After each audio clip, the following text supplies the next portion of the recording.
Hello, friends, and welcome to the show. So, this episode's going to be about what we were promised and what has been delivered from Joe Biden.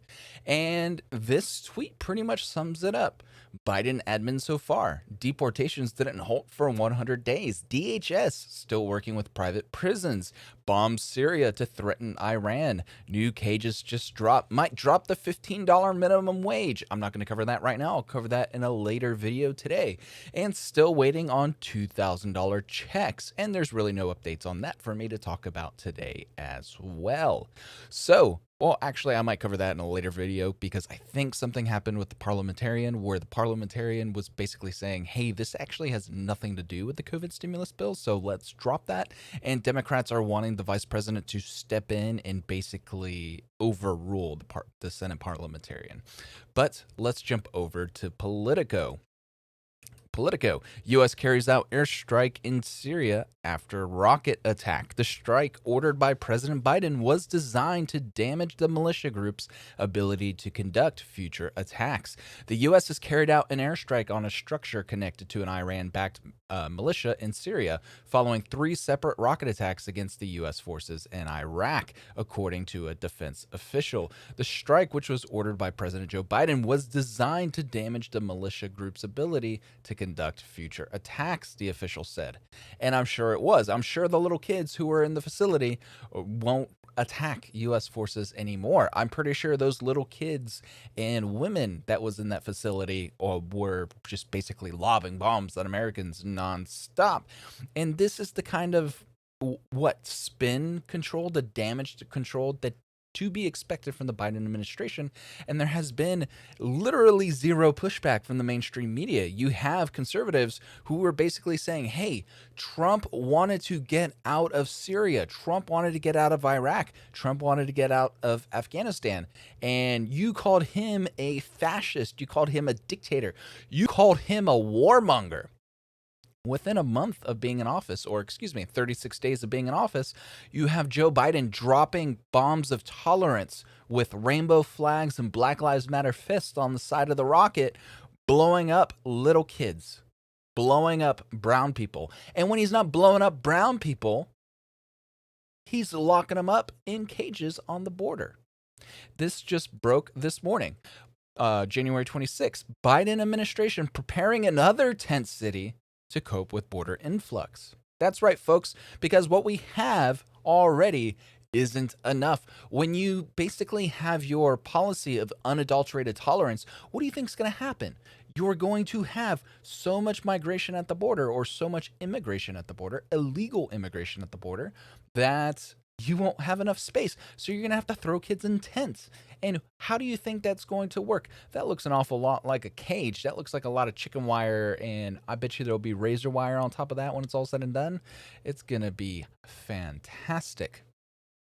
U.S. border officials are preparing to open another tent facility in Del Rio, Texas. Sector to cope with soaring number of migrant facilities and children crossing into the United States in recent weeks, according to 2 Homeland Security officials involved in the planning. The temporary facility is expected to open in the coming weeks and will be used by Customs and Border Protection, which opened a similar soft-sided structure in Donna, Texas, 3 weeks ago. That facility that was never reported on. I actually didn't know that because that was never reported on. That facility and other Border Patrol facilities are under increasing capacity strain from the burgeoning influx of Central American minors and family groups in U.S. custody.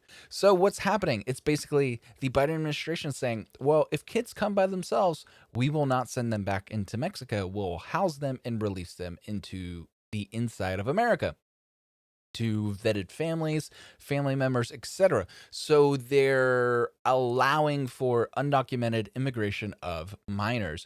And what do you think that's going to do? Do you think that's going to slow down illegal immigration, or do you think it's going to speed it up? I'm pretty sure that about a mile away from the border, I would go, mijo, go that way, right? That's the way it would work. It doesn't make any sense, really. Or excuse me, if we're being on our woke Spanish, what is it? me hinks, because you can't really tell them which gender they are. So you're just gonna point and tell them which direction. That's the border. Walk that direction. When you see someone with white skin, tell them that you want to live in America. That's essentially what's happening. And it's bananas that it's taken only a month for this to happen. But this is Biden's doing. When you have a loosey goosey policy, when you have a policy of tolerance and a policy of I don't want to hurt your feelings, this is exactly what happens. And it's only going to hurt the little kids. And that's disgusting. But Joe Biden loves sniffing little kids to begin with. Officials are also looking at the possibility of opening additional sites in Arizona, but those plans are less advanced, according to one of. How's it less advanced than a tent? A tent is, what are they going to do? Just set up lean-tos with ponchos? Come on, guys. Come on, man. The Del Rio Sector 10 facility, which will be located near the town of Eagle Pass, is distinct from another temporary shelter the Biden administration opened this week in Carrizo Springs, Texas, where HHS is holding migrant teens who cross the border without a parent. President Biden has used executive authority to reverse several Trump administration border policies, but he is facing a looming crisis as more and more minors and family groups enter without authorization. The number of minors arriving without a parent has grown to more than 300 each day in recent weeks, a fourfold increase since last fall. So there you go. Your policy of unadulterated tolerance has created a humanitarian crisis at the border. We are now going to, at a certain point, I imagine 300 people a day. You're going to have more children being incarcerated by the federal prison system. I'm not going to call those federal, but think of it. Just let's equate that to the federal prison system, right? You're going to have more children held in cages by the federal authority, right? Than you will in federal prisons. So I see that going to be a thing in the next couple months. And when that happens, I don't think there's going to be any reporting on that. 300 a day. 300 a day. They're having problems filling federal prisons with criminals right now. And basically, you have states and the attorney general basically having to be extremely aggressive in their prosecution to send them to federal prison. And the people who are going to federal prison can't get out because the federal prisons have a quota, a guaranteed minimum from the federal government. And that's the problem with these private prisons. Last Thursday night, 130 adults and teens arrived in a group near Mission, Texas, according to Brian Hastings, the Border Patrol Sector Chief in Rio Grande Valley. In less than a 24-hour period, this area alone saw more than 500 illegal entries. The Trump administration used a pandemic-related public health order to rapidly send border crossers back to Mexico, but the policy was denounced by immigrant rights groups for sending vulnerable minors to dangerous border cities. Biden ordered CBP to stop expelling minors, but since then, the number of teens and children arriving without parents has ballooned. Who would have thought? Like I said before, who would have thought? So people aren't stupid, right? So there's a difference between being uneducated and being stupid. So a lot of people, and this is going to sound extremely bigoted as I say this, especially since I'm of Hispanic descent, but there you see a lot of these poor people in South American countries, Latin American countries, who are uneducated. And they're uneducated, but they're not stupid. So they understand, okay, what is it, the people that follow the letter of the law but not the spirit of the law? So when I was a little kid and I lived in Florida and I went out to the beach, my stepmom basically said, you can't go into the water past the elastic waistband on your swimsuit. And I said, okay. And so what did I do? I pulled my swimsuit up to my armpits and I went all the way out to basically my neck because my swimsuit was all the way up to my collarbone. I followed the letter of the law, but not the spirit of the law. And so a lot of these individuals trying to make it into America will find out that, oh, well, so I'm bringing my kid, but I can't go into America, but my kid might be able to have a better life. My kid might be able to spend the rest of their life with a family member that happens to live in America. Or just better yet, they just don't ever have to live in these countries again. Maybe they can do something better, because even the poorest American is still fat. That's the thing. There's a difference between being poor in America and being poor in, say, Venezuela, where you're starving to death. So in America, I know there's people starving in America, but there's a difference between starving to death in America and starving to death in Venezuela.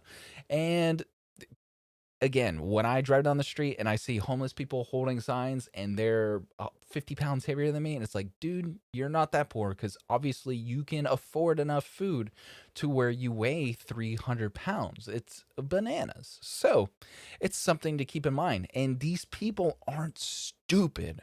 That's the thing. They may not have the greatest education, but they're clever. And they'll do what they have to do to ensure a better life, if not for them, but for their families. U.S. law requires CBP to deliver unaccompanied minors to HHS within 72 hours, but the volume of new arrivals has led to backups, and Homeland Security officials are scrambling to find more shelter space. Pandemic distancing protocols have reduced capacity by about 40% in the HHS shelter network. Dang, look at that. And then Biden is keeping kids locked up for more than 72 hours. That's something that Jen Psaki was pressed on. And she was saying, oh, well, it's not really a big deal. What are we supposed to do? Do you want kids stacked on top of each other and get COVID? Well, honestly, I don't care. Kids aren't catching COVID. Kids aren't spreading COVID amongst themselves. So what's the problem here? I see it a bigger issue when you have a huge influx of kids due to a poor policy decision than possibly a spread of COVID within a kid shelter, and then no kids really getting sick or dying, because kids under the age of 17 have a 99.99999999999% chance of surviving. And they're like, what are you supposed to do? You can't. Your policies of unadulterated tolerance is causing kids. It's just causing pain and suffering for a lot of people. HHS Office of Refugee Settlement oversees these shelters and works to, excuse me, I have woke policies on the mind, and works to vet sponsors who can assume custody of the minor, typically a parent already living in the U.S. or other relative. After migrant advocacy groups criticized the Biden administration this week for opening influx facilities, HHS said it would begin paying for airfare to deliver minors to family members and sponsors who cannot afford the travel costs. So there you have it, folks. The Biden administration is paying for the airfare for illegal immigrants, but still won't give you your $2,000 check that you were promised if you voted the mindless cyborg into office. And those two just horrible candidates in Georgia, Ossoff and Warnock, they're two horrible two horrible people, and you voted all them into office for nothing. You got nothing other than illegal the U.S. is spending more money on illegal immigrants, basically paying them money than paying you money. Just remember that.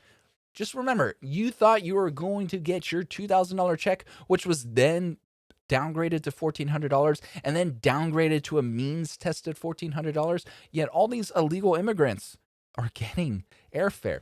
And don't forget that Joe Biden basically axed basically a late executive order from Donald Trump, basically saying, hey, we're going to create this operation expelling pedophiles from the United States, illegal immigrant pedophiles. So you have this huge influx of illegal immigrant children, and Joe Biden is no longer expelling illegal immigrant pedophiles. That seems to be like a really good combination, friends. I'm sure they like to sniff small children too, just like Joe. What is happening now is there are children fleeing persecution, fleeing threats in their own countries, traveling on their own. No, that's not true. No, I'm sorry. 15-year-olds are going to die in 90 miles of desert. It's going to happen. A little kid, an 8-year-old, is not going to make it 90 miles through a desert by themselves. That is not what's happening.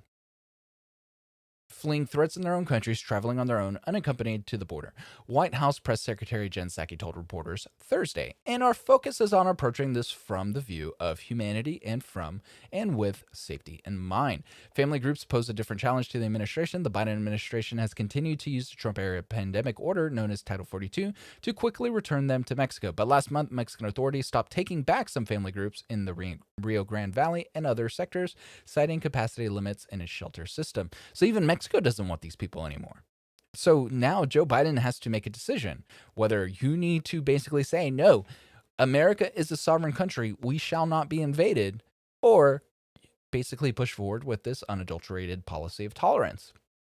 And therein lies the question. But I will say what Jen Psaki said, these little kids are not coming by themselves. Like I said, within the letter of the law, but not the spirit of the law. And I'm going to end with this. These people are not stupid. Again, I'm going to have to, like a one-string banjo.